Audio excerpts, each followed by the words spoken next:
Assalamualaikum warahmatullahi wabarakatuh. Waalaikumsalam warahmatullahi wabarakatuh. Alhamdulillahi rabbil alamin wal aqibatu lil muttaqin wala udwana illa 'alal zalimin. Asyhadu an la ilaha illallah wa asyhadu anna Muhammadan abduhu wa rasuluhu shadiqul wa'dil amin wa ala alihi wa ashabihil mujahidin at-tahirin. Amma ba'd. Hadirin sidang jamaah salat subuh Masjid Al-Lafali Karangwangkal Purwokerto Utara, rahimani wa rahimakumullah.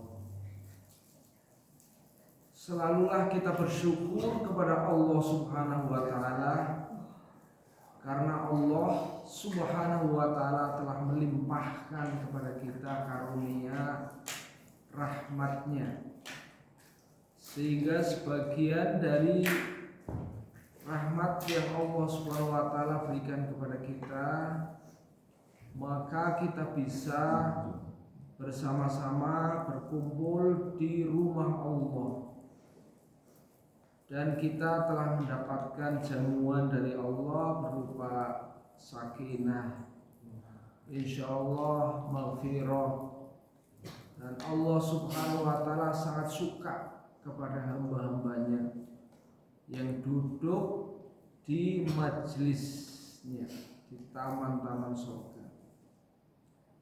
Hadirin rahimani wa rahimakumullah, pada kesempatan pagi hari ini kita masih membahas tentang senjata para nabi.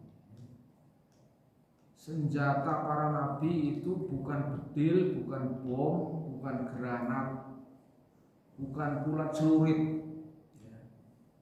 Senjata para nabi adalah doa. Para nabi adalah orang yang paling pengalaman menghadapi masalah, baik masalah dari diri sendiri, masalah hamba dengan Allah, atau masalah menghadapi musuh. Sehingga kehidupan para nabi hakikatnya adalah menunjukkan gambaran yang lengkap tentang kehidupan umat, kehidupan masa depan, kehidupan manusia pada umumnya. Bahwa kita hidup itu memiliki beragam persoalan, permasalahan yang dahulu sudah pernah dialami oleh para nabi. Jadi para nabi ini adalah merupakan panduan kehidupan saat kita menghadapi segala problem dan masalah.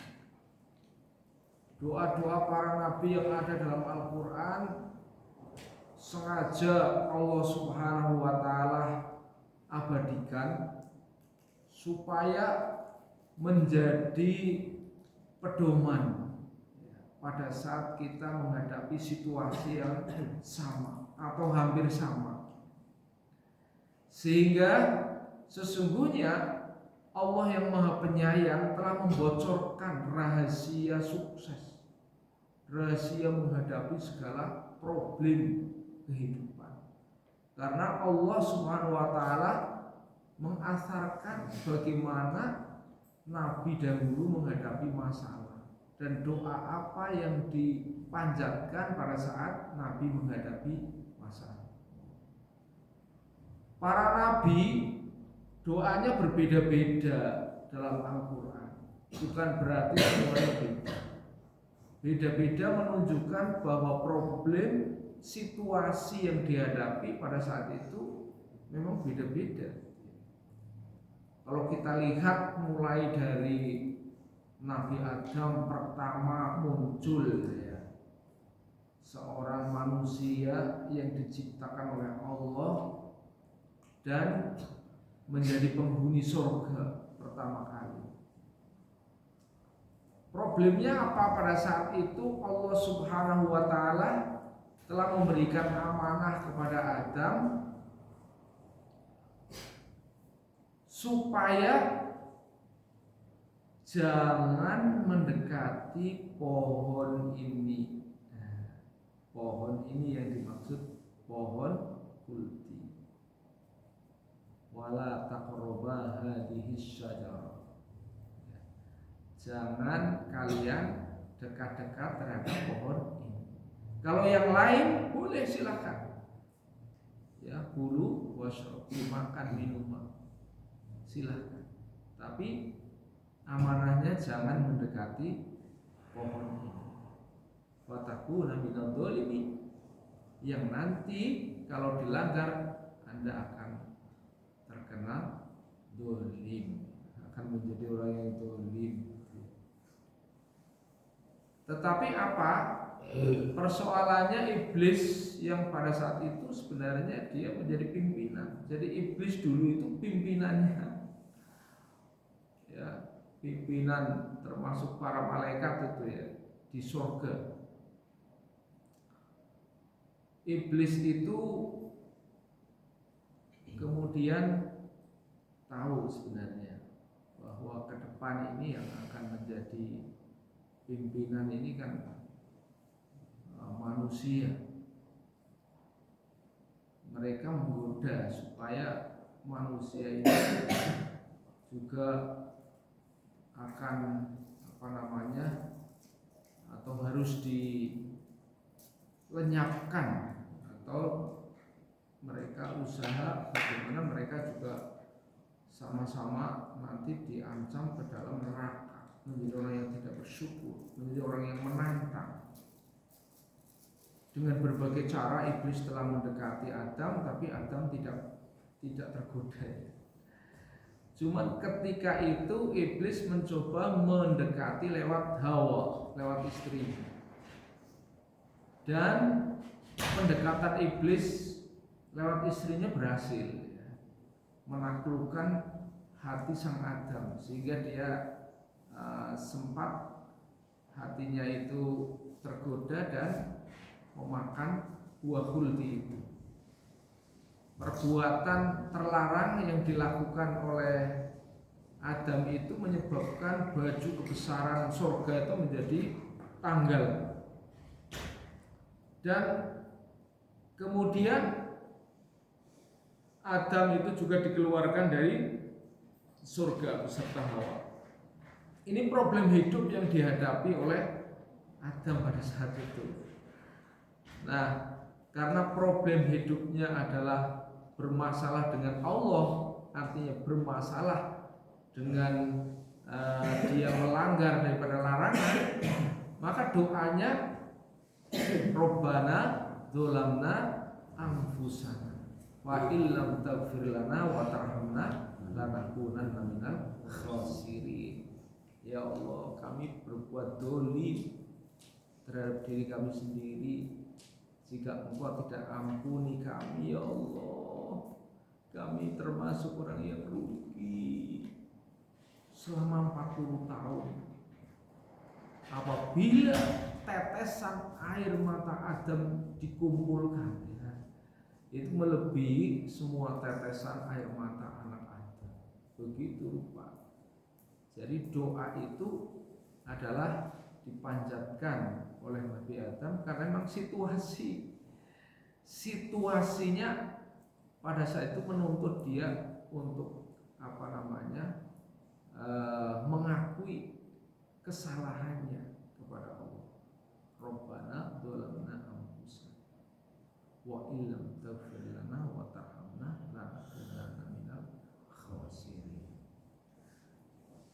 Berbeda dengan yang lain, tapi yang hampir sama, yang mirip-mirip itu adalah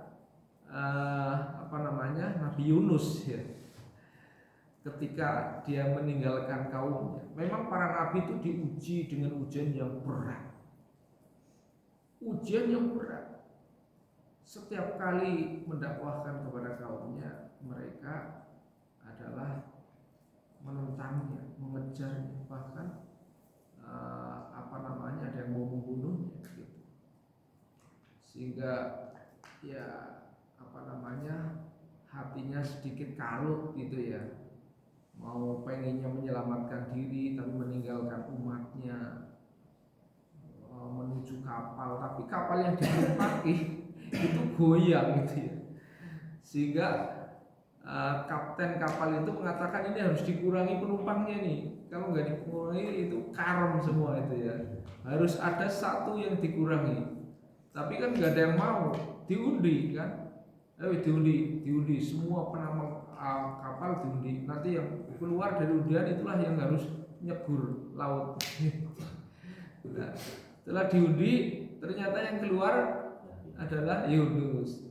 Wah, masa Nabi ini mungkin gak yakin kan, dikocok lagi Yunus lagi sampai 3 kali yang keluar Yunus. Akhirnya ya terpaksa kan Yunus dicegurkan laut gitu kan. Nah, situasi yang genting memaksa dia harus menyelamatkan diri, bagaimana seperti itu doanya, la ilaha illa anta subhanaka inni kuntu minadh-dhalimin. Jadi doa itu muncul dari sebuah tuntutan situasi ya, yang memang pada saat itu harus berdoa seperti itu. Dia merasa dirinya itu salah ya.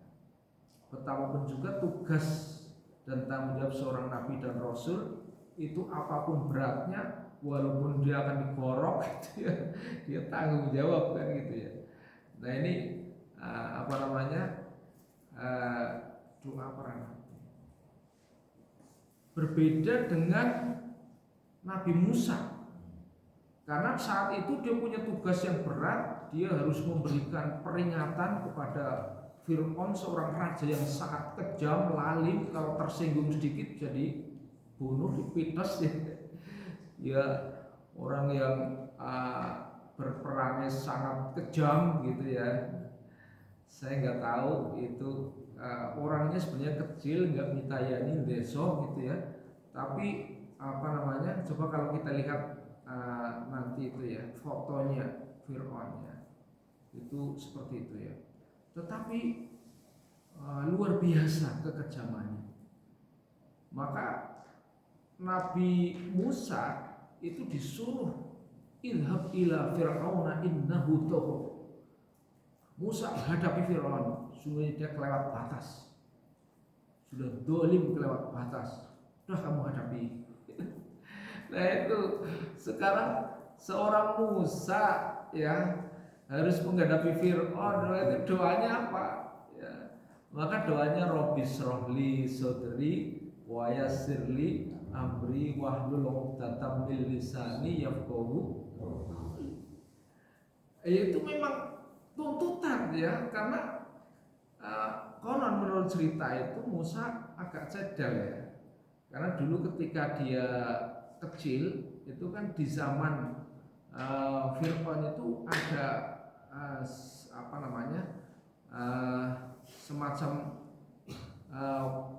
guru spiritualnya Fir'aun itu memberitahu bahwa nanti yang meluluh lantakan kerajaan ini adalah seorang lelaki ya, gitu ya. Dan dia telah memberikan semacam kayak aturan gitu ya, pokoknya bayi laki-laki lahir bunuh aja. Itu aturan yang sangat kejam luar biasa kan gitu saat itu. Sehingga ketika Musa ini lahir gitu ya, ibunya ini diselamatkan aja, dikendangkan kali gitu ya, dikendangkan kali. Tapi apa yang terjadi, karena Allah Subhanahu wa taala Maha Pemelihara, dia adalah Rabbus samawati wal ard. Allah adalah Maha Pemelihara. Apa yang terjadi? Ya, istrinya Fir'aun, Asyah ya, yang pada saat itu katakanlah dekat sungai, dia mengetahui adanya bayi yang gendang, diselamatkan. Begitu dibawa pulang akan dibunuh, ini bayi laki-laki, bunuh. Nah ini hadirin yang dimuliakan Allah Subhanahu wa taala, ada kejadian yang sangat luar biasa. Seorang yang sangat kejam, bengis, orang yang begitu kata-katanya sudah merupakan undang-undang gitu yang harus ditaati tanpa harus di MK-kan ya. Benar apa salah kata-katanya kan, kalau ini kan judicial review ya. Nah, itu tanpa ada judicial review ya udah pada saat itu. Tapi dia juga kalah oleh seorang perempuan ya. Jadi orang yang laki-laki yang seperti itu ditundukkan juga oleh seorang perempuan. Jangan, ini nanti siapa tahu yang bisa melanjutkan tahta ya kita pelihara dengan baik. Ini kan masih kecil kan, tidak bisa membedakan yang ini bahaya yang tidak. Coba dikasih pisang sama bamba. Bamba itu itu yang panas tuh ya coba silakan. Ternyata yang dipilih bukan pisang ya, tapi bamba panas ya. Menurut cerita cadal gitu ya dari Musa ya. Nah, ini jadi Fir'aun yakin ya udah biarin. Hadirin rahimani wa rahimakumullah. Jadi kebutuhan doa itu disesuaikan dengan peristiwa yang terjadi pada saat itu. Hadirin rahimani wa rahimakumullah, berbeda dengan Nabi Nuh misalnya. Nabi Nuh itu seorang nabi yang boleh dikatakan dakwahnya itu sudah all out ya. Kata Nuh, inni da'autu qaumi lailan wa nahara. Saya Bismillahirrahmanirrahim. Qul uhiya ilayya annahu istama'a nafarun minal jinni faqalu inna sami'na qur'anan 'ajaban yahdi ila ar-rushdi fa'amanna bihi wa lan nushrika bi rabbina. Ya, itu bacaan Al-Quran ya, surat Jin ya. Hadirin rahimani wa rahimakumullah, begitu Nuh melaporkan semua aktivitas dakwahnya kepada Allah ya, karena memang Nabi Nuh mungkin seorang nabi yang boleh dikatakan sangat jengkel kepada umatnya. Bagaimana tidak, anaknya sendiri Kan'an telah menolak dakwahnya, istrinya sendiri menolak ya. Kalau istrinya mau membela, mungkin capek-capek dari dakwah pulang dilus-lus istrinya, mungkin bisa jadi ini ya mari gitu ya, di rumah di luar ini kelakuan umatnya Nabi Nuh ini.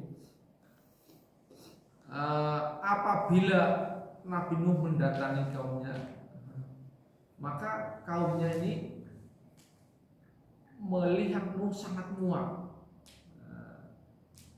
Muaknya bagaimana? Dia akan menutupi mukanya dengan baju ya, dan menutupi telinga dengan jari jemari. Jadi muak melihat Nuh dan telinganya ditutup dengan jari jemari.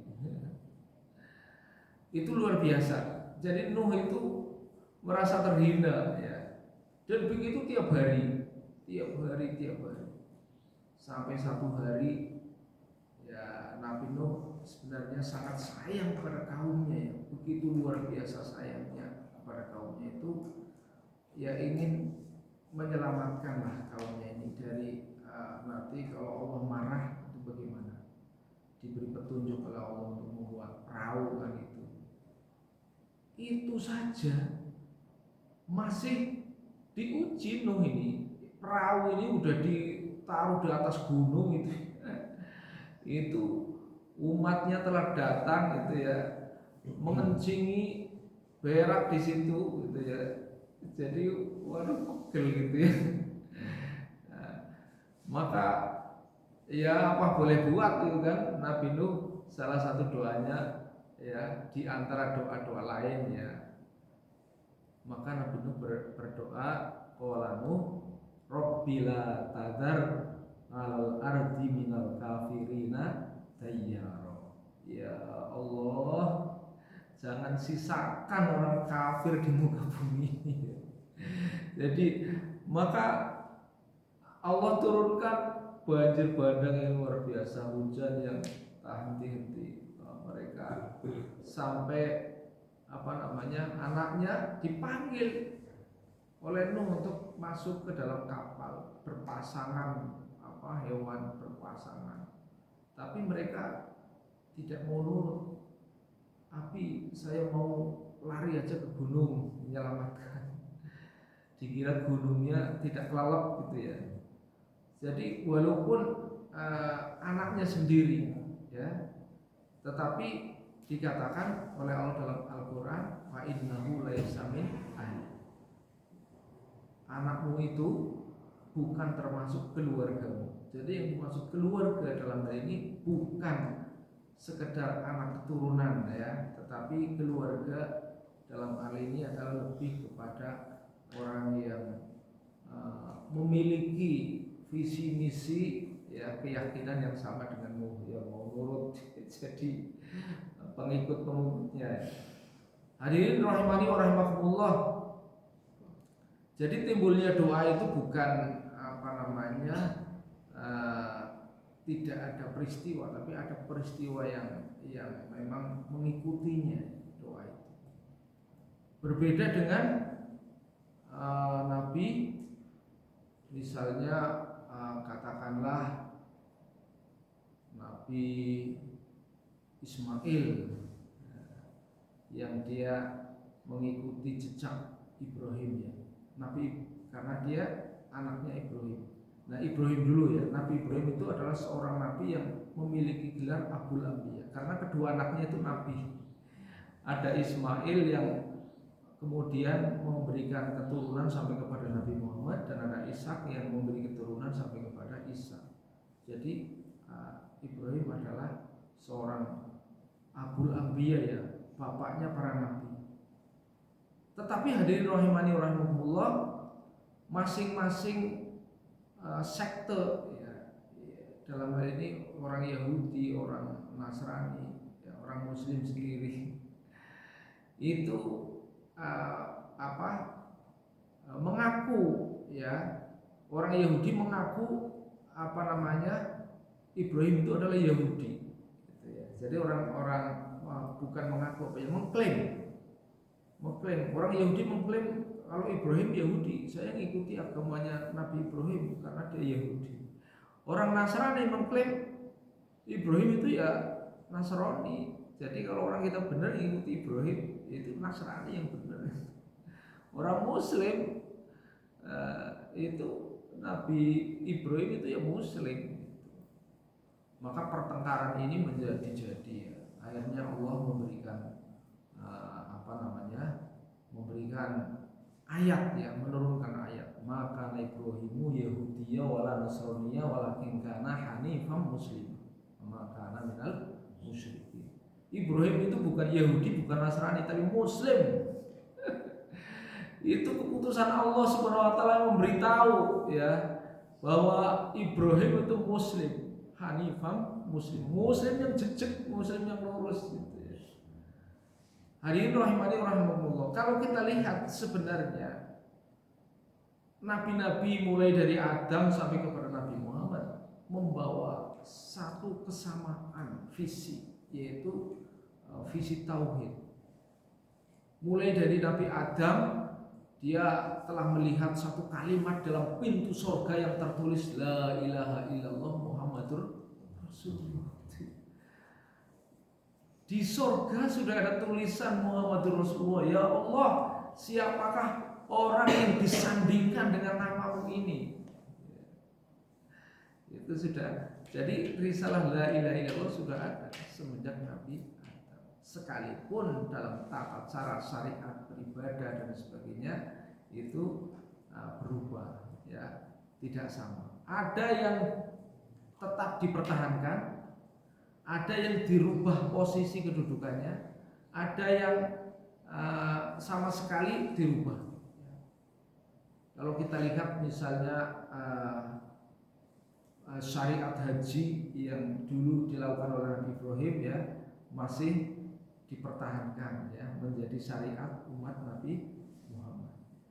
Tapi kalau kita lihat puasa misalnya ya, puasa Nabi Daud itu berubah kedudukannya. Kalau dulu di zaman Daud itu wajib, sekarang di zaman Nabi Muhammad masih dipakai tapi sunnah. Kedudukannya dirubah. Tapi misalnya syariat tentang tobat ya, di mana ketika itu adalah diberlakukan ketika zaman Nabi Musa.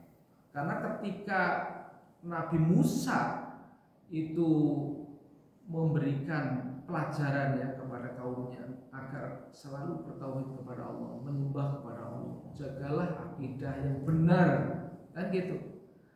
Tetapi apa yang terjadi ketika 40 hari ditinggalkan oleh Musa menghadap Allah? Apa yang terjadi? Umatnya Nabi Musa telah berpindah akidah. Karena apa? Datanglah seorang Musa Samiri yang dia membawa sapi dan sapinya ada jinnya, dia yang bisa berbicara. Nah, maka keyakinan daripada umatnya Nabi Musa ini sudah goncang. Oh, ini yang namanya Tuhan. Karena apa? Orang-orang umatnya Nabi Musa itu hakikatnya tidak kepanggih. Mereka menolak tidak percaya sepenuhnya kepada Nabi Musa karena mereka memiliki tuntutan yang belum terpenuhi. Ya, tuntutannya supaya menunjukkan Tuhan. Ya. Jadi ini tantangan yang paling berat Nabi Musa itu ya. Datang kaumnya mengatakan kepada Musa, "La nu'mina laka hatta narallaha jahra." Wahai Musa, aku tidak akan percaya kepadamu sebelum engkau tunjukkan Tuhan secara jahrotan, secara nyata. Mana Tuhanmu yang kau katakan Tuhan itu mana sebenarnya? Sehingga ketika Musa Samiri hadir membawa Tuhan, membawa sapi dan sapinya bisa bicara karena ada jin. Ya karena di situ ya. Itu mereka yakin, oh ini namanya Tuhan baru benar Musa Samiri kan gitu ya. Ini baru benar Musa bohong kan gitu ya, hoak gitu. Ini luar biasa tantangan yang dihadapi oleh Nabi Musa kan begitu ya. Nah ini tobatnya faktulu anfusakum dzalikum khairul lakum inda barikum fatabalikum innahu huwa tawwabur rahim. Tobatnya suruh bunuh diri. Kalau dulu tobatnya suruh bunuh diri, sekarang bunuh diri kan dosa besar kan gitu. Jadi ada perubahan dalam syariat. Hadirin rahimani wa rahimakumullah. Jadi begitulah Allah senantiasa menyempurnakan ya ayat-ayatnya dari nabi-nabi terdahulu sampai nabi yang terakhir. Kalau Nabi Muhammad SAW sudah nabi yang terakhir, lengkap semuanya, ya sudah direvisi semua perjalanan hidup dari para nabi itu yang menjadi kitab yang sempurna. Ya. Begitu doa itu jadi bergantung dari situasi. Ada satu doa yang masya Allah ya luar biasa dipanjatkan oleh Nabi Ibrahim, karena Nabi Ibrahim itu memang seorang nabi yang memiliki kerisauan yang luar biasa. Jadi pada saat itu nabi-nabi kan boleh dikatakan di Bani Israel semua, turunnya Bani Israel. Maka ayat yang terkaitnya ya Bani Israel adkuru nikmati allati an'amtu 'alaikum wa anni faddaltukum. Begitu seterusnya banyak ayat tentang Bani Israel, karena memang pada saat itu banyak nikmat-nikmat terutama para nabi yang diturunkan di Bani Israel. Mau kurang apa lah Gusti Allah memberikan kepada Nabi Bani Israel. Dan satu-satunya Nabi yang berdoa kepada Allah dipanjatkan suruh agar memohon kepada Allah supaya Nabi ini dari kaumnya sajalah. Kan tidak harus dari Bani Israil, dari kaumnya saja yang dia bertugas membimbing, mengajarkan ilmu, memberikan contoh hikmah, maka dipanjatkan. Ini seorang nabi yang risau ya kepada Allah Subhanahu wa taala, maka dia selalu berdoa kepada Allah, Rabbana wa ba'ath fihim rasulan minhum yatlu 'alaihim ayatika yu'allimul kitaba wal hikmata wa yuzakkihim innaka antal azizul hakim. Ya. Doanya seorang Ibrahim yang risau agar supaya nabi itu diutus dari kaumnya saja. Ya. Yang dia mengajarkan kita, mengajarkan ilmu, yang dia juga mengajarkan hikmah, contoh teladan, itu yang dirisaukan oleh Nabi Ibrahim. Maka doa itu dijawab oleh Allah dengan kehadiran cucunya dari keturunan Ismail, yaitu Nabi Muhammad SAW. Ya. Jadi begitu luar biasa. Nabi Ismail sebagai mbahnya, sebagai anaknya Nabi Ibrahim, yang termasuk mbahnya Nabi Muhammad juga, dia juga risau. Dia selalu dibawa kemana-mana oleh Ibrahim, bangun Ka'bah dan sebagainya. Dan pada saat itu Nabi Ibrahim adalah satu-satunya Nabi yang sangat merisaukan daripada keturunan. Jadi kalau kita belajar menjadi orang tua yang baik, mungkin belajarlah kepada Nabi Ibrahim ini. Doa-doanya adalah doa-doa figur seorang tua. Ya. Satu hari Ibrahim itu telah memboyong keluarganya dalam kerangka untuk menjalankan perintah Allah. Apapun Nabi Ibrahim itu sami'na wa ta'na, ya. Seorang nabi yang lurus, yang seorang nabi yang pemberani, seorang nabi yang tidak takut kepada siapapun. Ya. Cuman ketika itu yang namanya Mekah ya nggak seperti sekarang ya. Mungkin kita bisa membayangkan Mekah sekian ratus atau ribu tahun yang lalu ya. Itu bebatuan yang tak ada tanaman, tak ada kehidupan, nyari air sulit. Sekarang ada air Zam-Zam, ya, dulu susah. Tapi disitulah Nabi Ibrahim membawa keluarganya, membawa anaknya yang masih bayi yang perlu tetes. Maka apa ya doa yang dipanjatkan? Ya, Rabbana inni askantu min dzurriyyati biwadin ghairi dzi zar'in 'inda baitikal muharram. Rabbana liyuqimu sholata faj'al af'idatan min nasi tahwi ilaihim warzuqhum la'allahum yashkurun. Warzuqhum minats thamarati la'allahum yashkurun. Hadirin rahimani wa rahimakumullah, doanya, ya Allah, kami membawa keluarga di padang yang tidak ada asbab kehidupan, ya Allah. Di padang yang tidak ada asbab kehidupan. Bi ghairi zar'in inda baitikal muharram, di sebelahnya Baitul Haram. Ya. Maka ya Allah, faj'al af'idatan minan nasi tahwi ilaihim. Berikanlah ya Allah orang-orang itu punya rasa kecenderungan untuk mengasihi, untuk mendatangi. Ya mau hidup sendiri di padang yang sementara Nabi Ibrahim mendapatkan tugas untuk mendakwahkan agama ini ke seluruh alam. Artinya ditinggal-tinggal pada saat itu kan. Bagaimana dia mau minum, yang namanya anaknya mutetai nyari minuman ya ke Bukit Sofa, ke Bukit Mawar kan gitu. Pada saat itu luar biasa, itu penderitaan ibu daripada Ismail, Siti Hajar ya, yang pada saat itu ke Sofa, ke Marwa, Sofa, sampai pada saat itu masih ada harapannya, harapan bahwa ada orang yang membeli air. Tapi kesana kemarin nggak ada ya. Maka ketika pupus harapan kepada makhluk, putus harapan kepada manusia, dia menyerah hanya totalitas kepada Allah. Maka dia mencoba mendudukkan anaknya Ismail. Tersentuhlah kaki Ismail pada tanah, maka keluarlah mata air. Itulah yang sesungguhnya menjadi sumur Zam-Zam. Hadirin rahimani rahimakumullah. Ya itulah sedikit cerita tentang riwayat doa Nabi ya, senjata Nabi. Masih banyak sekali ya tentang doa para nabi yang bisa kita jadikan sumber inspirasi ya, dalam kehidupan. Karena kehidupan ini juga akan terjadi siklus ya, perputaran. Banyak permasalahan yang kita hadapi juga sebagaimana yang pernah dihadapi oleh para nabi-nabi terdahulu. Ya semoga Allah SWT memberikan kepahaman kepada kita, memberikan petunjuk hidayah dan kekuatan kepada jalan yang benar. Terima kasih atas perhatian, mohon maaf atas kurangan.